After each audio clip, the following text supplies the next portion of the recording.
Father and son claim victory together. Udah mulai deh tadi videonya ya. Baru nyadar gue. Sorry. Tadi gue abis rewatch ulang film The Lion King 2019 nih ya. Buat supaya inget-inget aja. Karena gue agak-agak lupa sama film yang 2019 itu. I didn't know. Kita langsung move on aja ke film terbarunya. Karena lagi tayang di bioskop saat ini. Dan udah banyak banget yang minta gue buat review film yang satu ini. Yaitu Mufasa The Lion King. Let's go.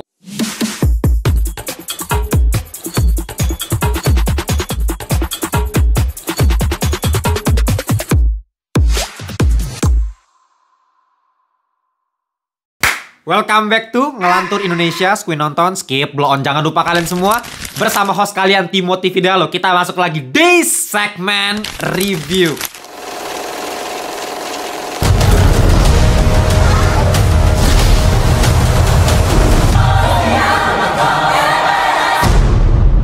Oke, ya meskipun buat gue pribadi dan buat banyak orang, film The Lion King 1994 itu adalah film animasi terbaik sepanjang masa ya.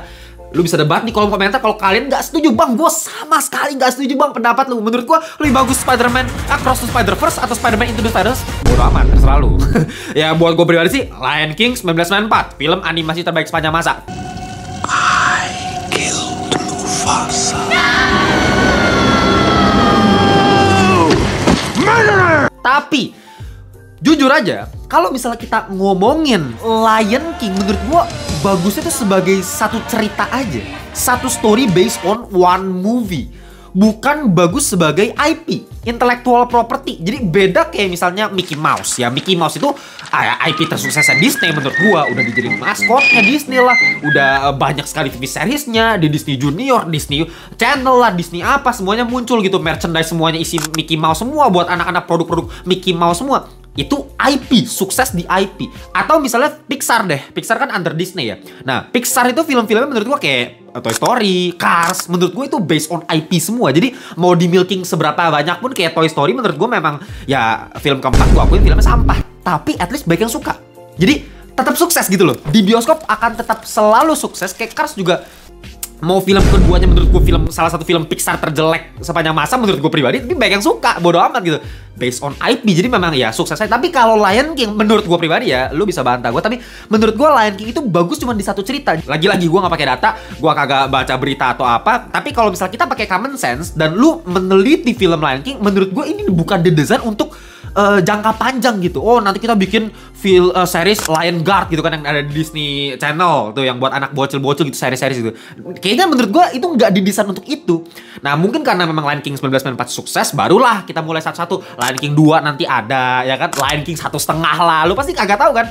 Nah kenapa lu kagak tahu ada film Lion King 2, ada film Lion King 1,5 anjing. 1,5 aja gitu. Itu filmnya sampah sih by the way.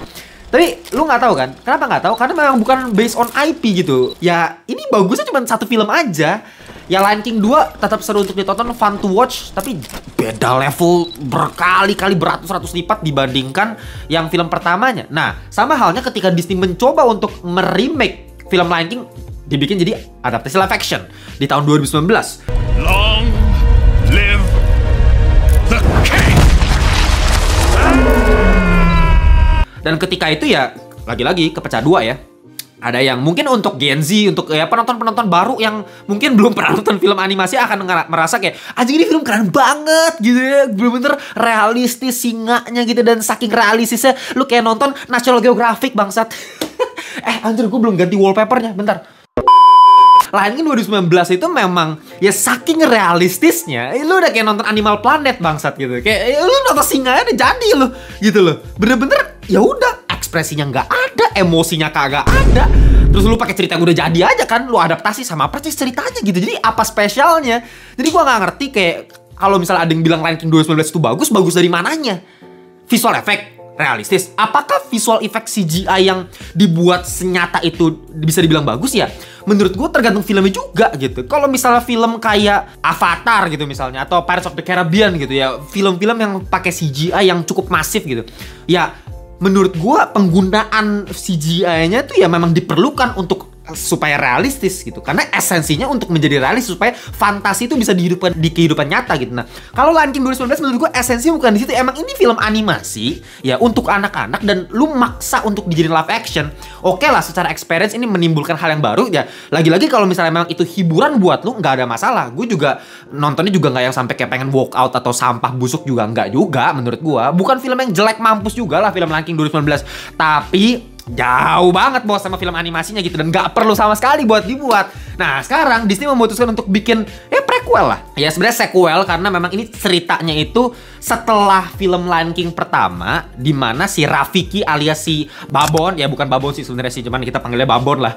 Nah si Rafiki ini ceritain ke anaknya si Simba yang namanya Kiara mengenai Mufasa, bapaknya si Simba. Makanya cerita itu kayak flashback lah gitu. Ini didongengin untuk menelaah apa yang terjadi sih sama Mufasa sama Scar gitu. Kenapa mereka bisa kepecah belah begitu? Karena yang kita tahu kan mereka bersaudara.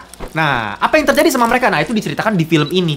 Jadi bisa dibilang alur mundur lah. Nah, yang jadi menarik dari film ini sebenarnya adalah gua ngerasa Disney ini sangat mendengar kritikan yang begitu keras dari para fans di film 2019 kemarin tuh, Lion King. Karena terasa banget, lu cuma nonton trailer deh. Lu cuma nonton trailernya, lu bakal berasa ini diganti. Karakter desainnya diganti semua. Jadi yang awalnya kita bully karena ya mending nonton Animal Planet atau Discovery Channel atau sebagainya gitu ya, daripada lu nonton film Lion King 2019. Sekarang ekspresi itu bener-bener dibikin human banget, sama seperti animasinya. Dan ini yang sebenarnya diperlukan, dan gue senang banget. Gue bener-bener senang, gue puas. Jadi secara visual gue menikmati sekali film ini. Di satu sisi gue yakin akan ada banyak di antara kalian, gue yakin banget akan ada banyak yang tetap lebih prefer yang 2019. Kenapa? Karena entah kenapa ya, beberapa render tuh kerasa jadi lebih kartunis. Dan ini memang adalah sebab akibat gitu yang timbul karena ekspresinya harus diganti, harus dibikin lebih human. Otomatis harus lebih kartun, otomatis harus lebih terlihat animasi dibandingkan yang fotorealistik gitu, yang bener-bener realistis banget kayak 2019. Makanya ya kalau lu mau CG yang smooth, memang lebih smooth di 2019 gue akuin. Tapi buat apa? Apa faedahnya mending nonton di National Geographic sekalian gitu kan. Run away, Simba.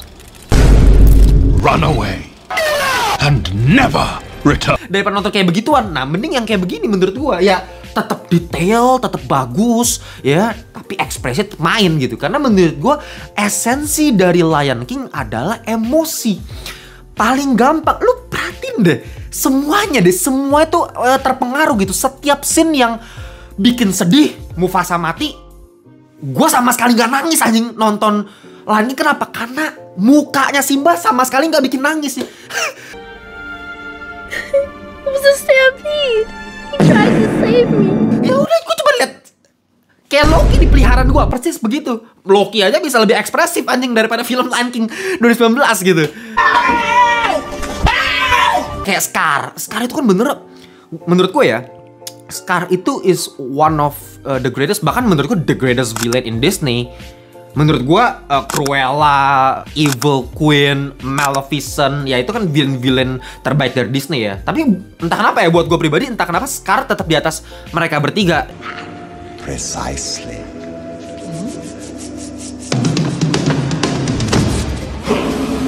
Ya ini bisa debatable lah karena semuanya bagus lah, banyak banget film-film villain-villain Disney yang bagus gitu. Nah sekarang ini menurut gue pesona, karisma, voice actingnya itu keren banget gitu, karakter desainnya ya untuk anak-anak dulu ya, lu 1994 lu lihat karakter kayak begitu ya, sekarang semua villain terinfluence lewat Scar juga. Pola pikirnya manipulatif, tipu muslihatnya itu kan Scar tuh one of a kind, keren banget. Tapi itu semua nggak kelihatan anjing di film Lion King 2019. Kenapa? Karena ekspresinya diganti semuanya bener-bener kayak ya udah lu kayak lihat singa yang ada coretan codet sebelah mata aja gitu loh. Dan yang paling gue inget adalah scene ketika detik-detik Mufasa mati, karena lu inget kan ada wildebeest yang turun dari lembah gitu ya, itu serbuan wildebeest. Terus si Simba tuh lagi di tengah jalan, lu bayangin dia langsung ngeliat tuh ada wildebeest yang turun, langsung di dolly zoom kan kamera kan, wah di dolly zoom.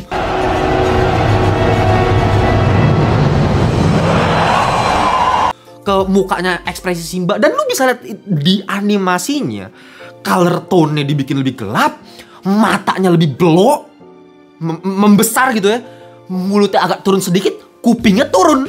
Ya hewan kalau ketakutan kayak si Loki nih peliharaan gua, kalau takut turun kupingnya gitu. Sehingga itu ekspresi kan yang kita bisa ngeliat kayak ini Simba panik banget tuh pas lagi wildebeest tuh lagi pada nyerbu dia.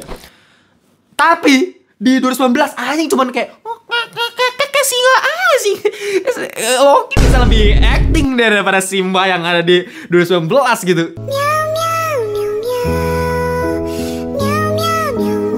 Dan di film ini lu bisa lihat semuanya berubah. Senyum, banyak banget ada singa senyum di sini, ya. Cemberut juga kelihatan. Mata itu bener-bener main, mata kayak manusia. Dan lu bisa ngerasain emosi dari karakter-karakter di film yang satu ini gitu. Ya, itu yang gue suka, itu yang gue seneng. Pertama itu dulu deh. Nah, kedua, sekarang kita masuk ke penceritaannya ya. Dan kenapa gue pengen nonton Mufasa ya paling gue penasaran adalah si Scar-nya gitu. Gue pengen tahu origin story dari Scar karena Scar yang ada di film originalnya tahun 1994 kita nggak bener-bener tahu motivasinya apa selain dia pengen jadi raja, sesimpel itu. Ya dulu pas gue masih kecil, ya gue beranggapan ya karena si Scar ini kan kayaknya abangnya si Mufasa. Mungkin karena dia merasa lebih berhak, dia lebih tua dari si Mufasa, dia ngerasa lebih punya hak dibandingkan Mufasa, makanya dia melakukan kudeta terhadap Mufasa. Menurut gue sih pas gue masih kecil tuh pemikiran gue seperti itu. Tapi ya ketika gue pikir-pikir lagi sebenarnya nggak ada hal yang 100% pasti gitu dari Scar. Kenapa sebenarnya? Apa yang menyebabkan dia bisa jadi jahat seperti ini gitu? Nggak ada originnya kan? Nah itu diceritakan lewat film Mufasa ini gitu. Nah itu kan menarik banget. Wah ini kayaknya keren banget gitu. Dan membagongkannya, ini gue cukup kaget ya pertama kali nonton film ini karena gue baru tahu nama asli dari Scar itu ternyata Taka. Ya, dan dia itu dari keluarga lain. Jadi dia sama si Mufasa ini bukan saudara asli.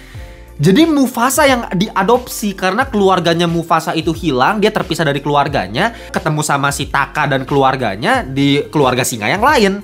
Dan bapaknya Taka itu raja, justru yang keturunan raja adalah si Taka. Dan ini langsung pola pikir gue langsung berubah gitu loh. Menurut gue film ini tuh sangat cocok ditonton. Sebenarnya bukan lebih ke anak kecil sih ya. Oke anak kecil juga bisa sih. Cuman gue lebih ngerasa film ini ditujukan ke penonton Lion King yang dulu yang udah dewasa. Karena penceritaannya jauh lebih modern. Jadi kalau misal di Lion King 1994 itu cerita old school, tipikal film klasik yang mengajarkan mengenai tanggung jawab, bagus banget kan pesan moral gitu. Hakuna Matata gitu. Hakuna Matata? It means don't worry. Lu udah lalu tinggalin aja lah. Lu anak singa bodo amat, lu makannya serangga tuh si Simba gitu kan. Udah lu happy-happy aja bareng kita, lu hilangin tanggung jawab tuh kan. Terus dan si Simba itu baru denger dari suara bapak ya kan, remember who you are, dan dia baru tahu jati diri sebagai singa, sebagai seorang raja. Ya oke, itu kan cerita mengenai tanggung jawab. Dan ya lagi-lagi seperti yang udah gue bilang, Lion King 1994 itu ditujukan untuk anak-anak kan. Makanya lu gak usah mikir sampai sejauh wah ini kok cuman anaknya doang yang bisa jadi raja gitu. Ya emang ini bukan ngomongin itu, ini bukan ngomongin politik, ini ngomongin tanggung jawab. Simple as that. Old school movie. Nah tapi di film Mufasa ini baru nih. Ini baru ada kasih pembelajaran politik sedikit. Ini ngomongin mengenai meritokrasi, di mana si Taka ini yang punya keturunan raja, tapi yang jadi raja pada akhirnya adalah si Mufasa. Kenapa? Karena Mufasa lebih layak dibandingkan Taka. Meritokrasi. Nah, itu ada pembelajaran politik sedikit. Ceritanya jauh lebih modern, di mana Taka ini sebenarnya memang korban. Jadi dia jadi jahat pun sebenarnya bukan karena kemauannya dia gitu. Dia bukan pure villain. Setahu gue ya Scar itu kalau misalnya di yang animasi originalnya dia pure villain kan. Nah di sini ternyata dia bukan pure villain, dia cuma korban karena keluarganya, karena bapaknya yang haus akan kekuasaan, gila akan kekuasaan. Lu harus jadi raja. Ya raja, bapak singa tuh jantan harusnya tidur doang, betina yang cari makan gitu kan. Ya memang kalau di kehidupan asli singa tuh kawanan singa, betina tuh yang buru mangsa kan, yang jantan tuh mah tidur doang gitu. Nah bapaknya si Taka tuh ngajarin gitu. Makanya Taka ini nggak punya kemampuan apa-apa sebagai pemimpin, tahu tolol-tololan aja gitu. Sedangkan si Mufasa yang diadopsi tapi dia cuman boleh bergaul dengan singa-singa yang betina gitu ya. Termasuk sama mamanya si Taka, diajarin untuk berburu, insting berburu jadi nyala gitu loh. Oh dia bisa nge-sense suara dari jauh, derap langkah dari jauh, jadi lebih jago, lebih kuat, dan dia lebih layak untuk jadi pemimpin dibandingkan si Taka. Tapi apakah salah Taka? Bukan salah Taka. Ini pembelajaran yang sangat-sangat bagus di awal film. Jadi ya setengah awal film tuh gue kayak ini bagus banget ya, penceritaannya menarik nih, cukup kompleks. Dan ada satu dialog yang gue suka banget dan gue keinget sampai sekarang ketika nonton film Mufasa ini, dimana si Nala itu ngomong ke si Mufasa, his destiny is save you. Takdirnya dia bukan jadi raja, takdirnya dia adalah untuk menyelamatkan lu. Dan lu yang akan menjadi raja, takdir lu sebagai raja. Menurut gue dialog ini nice gitu, bagus banget. Gimana cara penulis dari film ini untuk nge-crafting karakter Mufasa dan Scar gitu sebagai yang awalnya mereka bersaudara dan gimana cara mereka terpisah. Menurut gue build up-nya tuh bagus banget gitu. Tapi semua pemikiran positif yang udah gue dapatkan di awal film berubah seketika 180 derajat karena satu scene. Satu scene yang gue nggak paham ya. Jadi titik krusial di mana Scar itu berubah dari baik jadi jahat. Gue nggak mau kasih tahu itu kenapa, tapi lu bisa tonton sendiri. Dan entah kenapa gue nonton ini langsung ngerasa kalau Scar ini adalah Obito Uchiha bangsa. Padahal menurutku dari build up yang ada di awal, Scar ini tuh punya potensi untuk jadi karakter yang cukup kompleks.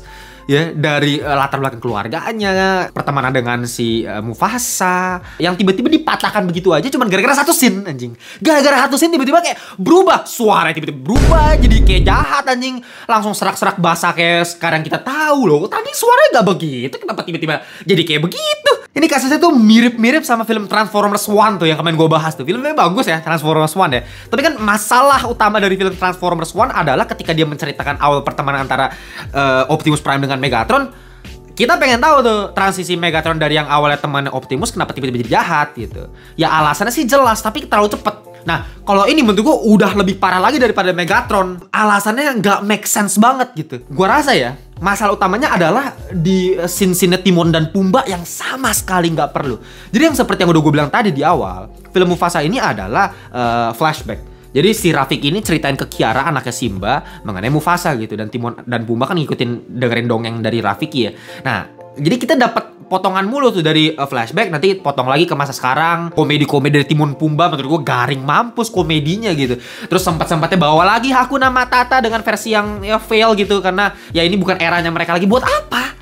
Ya gue ngerasa memang Disney ini udah nggak bisa lepas dari masa kejayaannya dulu gitu dengan lagu Hakuna Matata yang memang luar biasa. Make lagi, maksa lagi gitu. Nggak penting sama sekali. Dan scene-scene itu kalau bisa dihilangkan, dikasih untuk bagiannya Scar, di-develop lagi, menurut gue bakal lebih bagus lagi filmnya gitu loh. Ya selain Scar itu sendiri, menurut gue ada satu karakter juga yang cukup menarik perhatian gue, yaitu Kiros nih. Ini villain utama dari film ini. Ya, karakter singa berwarna putih yang teringat siapa ya?